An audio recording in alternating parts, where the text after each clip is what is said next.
Sabemos que se escribían textos en galego a finais do século XII, a comezos do XIII, cando menos nas cantigas trovadorescas, pero non temos eses documentos.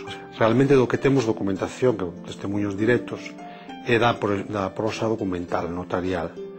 Os primeiros son de alrededor de 1230 e comeza en principio en mosteiros que están cerca dos centros urbanos, das catedrais, e logo xa un pouco máis adiante, a mediados do século, pois son notarios de concello e sobre todo notarios chamados del rei, notarios de designación real, os que dan un impulso definitivo á escrita en galego.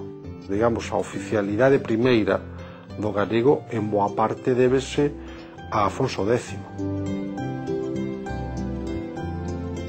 Aí hai unha conexión inesperada tamén que haberá que repensar entre a cultura e a lírica profana, de carácter laico, máis ben de ambiente nobiliario, non?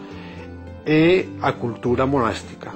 Nunca se establecera esta conexión e aí aparece unha conexión interesante que non hai que desbotar. Perseguindo un pouco a través do foral de Caldelas, obtive unhas pistas sobre os trovadores máis antigos en galego.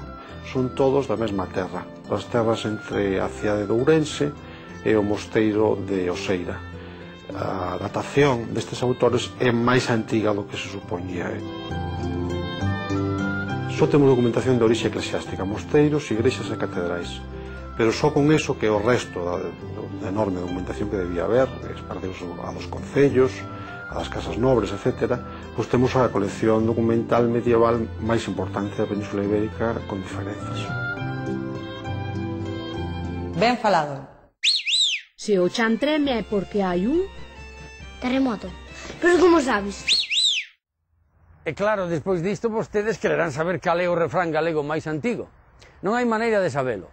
En 1555, un catedrático de Salamanca, Hernán Núñez, publica Refranes ou proverbios en romance. A colección está en castelán, pero inclúe 134 refráns galegos. Pero Filgueira Valverde detectou que os nosos poetas medievais, por tanto moito antes, incluían dentro dos seus poemas refráns. Por exemplo, Pero da Ponte utiliza "A boi vello non lle busques abrigo", que é un refrán que recomenda non poñerse a darlle consellos a quen ten máis experiencia que a nós.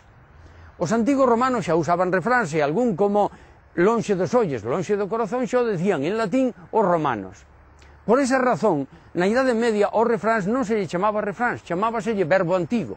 Este é un verbo antigo verdadeiro, de longas vías, moi longas mentiras. Abur.